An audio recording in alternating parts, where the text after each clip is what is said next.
नमस्कार प्यारे बच्चों, स्वागत करती हूँ आप सभी का एक बार फिर से आपके अपने चैनल वेदांत लर्निंग पॉइंट पे। आज आप सभी के लिए 8th ग्रेड अभ्यास पुस्तिका कक्षा 6 की अंग्रेजी का एक लेसन लेके आई हूँ जो कि आज सॉल्व करवाने वाली हूँ। और वो लेसन है लेसन 4 माई चाइल्डहुड। इसे सॉल्व करने के लिए जो आपके पास इंग्लिश रीडर की बुक है उसमें से लेसन नंबर 4 अच्छे से रीड आउट कर लीजिएगा, उसके बाद इसे सॉल्व करिएगा।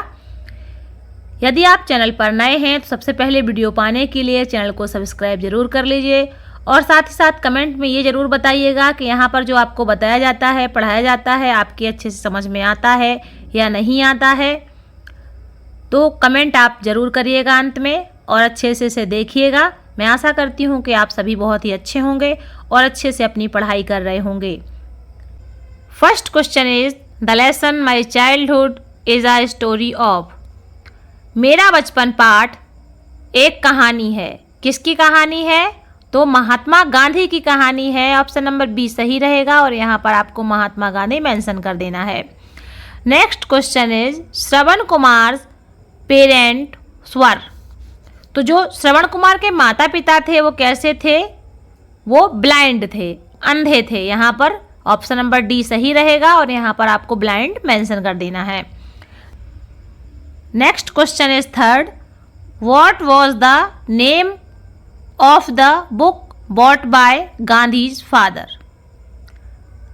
गांधी जी के पिताजी के द्वारा जो बुक लाई गई थी उसका नाम क्या था? इन प्रश्नों के उत्तर आपको एक या दो शब्दों में देना है। तो जो किताब का नाम था वो थी श्रवण पितृभक्ति नाटक। ये यहाँ पर आपको ऐसे लिख देना है। और नेक्स्ट क्वेश्चन है इसमें 4 do you think speaking truth is a good habit. आपको क्या लगता है सत्य बोलना एक अच्छी आदत है? ऐसा आपसे प्रश्न पूछा जा रहा है। तो आप यहाँ पे लिखेंगे यस। चूंकि एक या दो शब्दों में उत्तर आपको देना है तो यहाँ पर यस लिखेंगे बस। Next question is 5 how old was Gandhi ji when he left Porbandar for Rajkot with his father.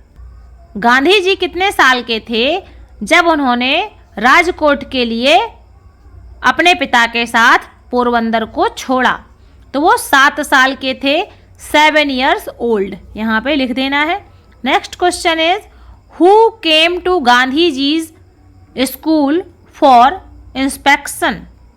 Inspection करने के लिए गांधी जी के स्कूल में कौन आया? तो इंस्पेक्शन का मतलब होता है निरीक्षण करना। इसका आंसर रहेगा मिस्टर जाइल्स। इसको जाइल्स पढ़ेंगे। इसके बाद जो आंसर रहेंगे वो शॉर्ट आंसर रहेंगे। इनका आंसर आपको एक या दो वाक्यों में देना है।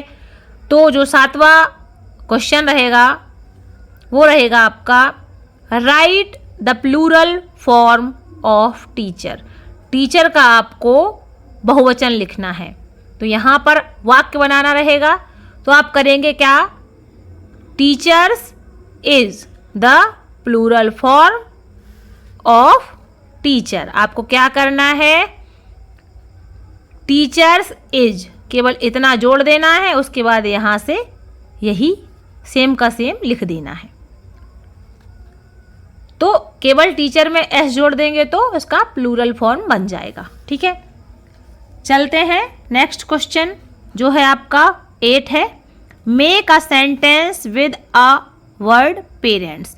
पेरेंट्स यूज करके आपको एक सेंटेंस बनाना है। तो सबसे सिंपल सेंटेंस रहेगा वी लव आवर पेरेंट्स। हम अपने माता पिता से प्रेम करते हैं। यदि आपके मन में कोई दूसरा सेंटेंस आता है तो यहाँ पर आप उसको मेंशन कर सकते हैं। Next question is my books and my lessons was were my friends. तो इन दोनों में से कौन सा यहाँ पर यूज होगा ये आपको लिखना है। तो my books and my lessons, मेरी किताबें और मेरे पाठ, मेरे मित्र थे। अब देखिए बुक्स भी प्लूरल है, लेसन्स भी प्लूरल है और फ्रेंड्स भी प्लूरल है। तो जब सारी चीज़ें प्लूरल हैं तो वर्ब भी कैसी लगेगी? प्लूरल। तो यहाँ पर वर आ जाएगा। यहाँ पर होता my book was my friends. अगर केवल बुक होता, एस ना लगा होता तो हम वॉज का यूज़ कर लेते। चूँकि हर जगह एस है इसलिए हमने वर यूज़ किया है, जो कि वॉज का प्लूरल फॉर्म है। Understand? Next question is 10. Right the 3 forms of the verbs given below. नीचे 2 वर्ब्स दी हैं, इनकी आपको पास्ट फॉर्म लिखनी है और पास्ट पार्टिसिपल लिखना है। प्रेजेंट का है रिमेंबर। रिमेंबर का मतलब होता है याद करना। रिमेंबर्ड, रिमेंबर में ईडी जोड़ देंगे यहाँ पर इस तरीके से, तो ये हो जाएगा पास्ट, और यही सेम यहाँ पर पास्ट पार्टिसिपल रहेगा। इसका अर्थ आपका बदल जाएगा। देखिए, रिमेंबर का मतलब होता है याद करना या याद आना। रिमेंबर्ड का मतलब होता है याद आया या याद किया, और रिमेंबर्ड याद आ चुका या याद कर चुके। इस तरीके से इसको पास्ट पार्टिसिपल में अर्थ दे दिया जाएगा। परचेज का मतलब होता है खरीदना, और परचेज्ड का मतलब होता है खरीदा, और परचेज्ड का मतलब होता है पास्ट पार्टिसिपल में खरीद चुका। तो इसमें ऑलरेडी ई है तो यहाँ पर केवल डी जोड़ना है। यहाँ पर इस तरीके से डी ऐड कर देंगे तो परचेज्ड हो जाएगा, और सेम यहाँ पर आपको लिख देना है। कई बार पास्ट और पास्ट पार्टिसिपल की जो वर्ब्स होती हैं वो सेम होती हैं। आई थिंक आप सभी को अच्छे से समझ में आ गया होगा। चलते हैं अगले क्वेश्चन की तरफ, जो कि है 11। इसमें लिखा है arrange the following sentences in the sequence in which they appear in the story. ये सारे सेंटेंस दिए हुए हैं, आपको अपनी बुक खोलनी है जो इंग्लिश रीडर आपके पास है, उसमें से मैच करना है कि सबसे पहले कौन सा सेंटेंस है, और उसके बाद सेकंड नंबर पे कौन है, थर्ड पे कौन है, फोर्थ पे कौन है, और फिफ्थ पे कौन सा सेंटेंस है। आप अच्छे से देखेंगे तो आपको अच्छे से समझ में आएगा। ये आपको खुद से करना है। तो जो पहले नंबर पे रहेगा वो रहेगा I was about 7 when my father left Porbandar. मैं लगभग 7 साल का था जब मेरे पिताजी ने पोरबंदर को छोड़ा। तो ये पहले नोट कर दिया। उसके बाद जो है सेकंड में रहेगा there I was put in a primary school. वहाँ पर मुझे एक प्राथमिक पाठशाला में रखा गया। तो ये आपको सेकंड नंबर पे लिख देना है ऐसे। थर्ड पे रहेगा आई डू नॉट रिमेंबर, मुझे याद नहीं है, having ever told a lie during my school days, कि मैंने कभी अपने स्कूल के दिनों में झूठ बोला हो। तो ये आपका थर्ड पे रहेगा। तो यहाँ पर ये थर्ड पे मेंशन कर दिया जाएगा। फोर्थ पे रहेगा क्या, I was very shy and avoided all company, मैं बहुत शर्मीला था और सभी के साथ से बचता था। तो ये फोर्थ पे आ जाएगा। और लास्ट में जो रहेगा my books and my lessons were my only companions, मेरी किताबें और मेरे पाठ केवल मेरे मित्र थे या मेरे सहपाठी थे। तो यहाँ पर इस तरीके से ये मेंशन किया हुआ है। आई होप आप सभी को अच्छे से समझ में आया होगा। यदि कुछ समझ में ना आया हो तो कमेंट बॉक्स में कमेंट करके ज़रूर पूछ लीजिएगा। तो लास्ट क्वेश्चन है इस लेसन का 12। You have read about Mahatma Gandhi in the lesson. पाठ में आपने महात्मा गांधी के बारे में पढ़ा।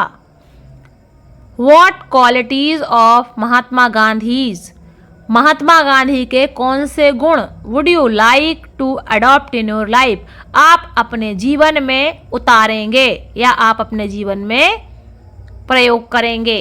तो the life of Mahatma Gandhi left a lasting impression on my mind. Mahatma Gandhi के जीवन की गाथा ने मेरे मस्तिष्क पर एक गहरा प्रभाव छोड़ा है। ही इज अ कॉपीड, जो कि अनुसरण करने योग्य है। ही डिड नॉट रिमेंबर, उनको याद नहीं है। हैविंग टोल्ड अ लाई ड्यूरिंग हिज स्कूल डेज, कि उन्होंने कभी अपने स्कूल के दिनों में झूठ बोला हो। I like this quality most, मुझे उनका यह गुण बहुत ही ज़्यादा पसंद है। I will never tell a lie in future. मैं कभी भी भविष्य में झूठ नहीं बोलूँगा। इसी के साथ ही ये लेसन आपका कंप्लीट होता है। आपको कैसा लगा कमेंट बॉक्स में कमेंट करके ज़रूर बताएं। देखने के लिए आप सभी का धन्यवाद। मिलते हैं अगले लेसन में। आप सभी का दिन शुभ हो।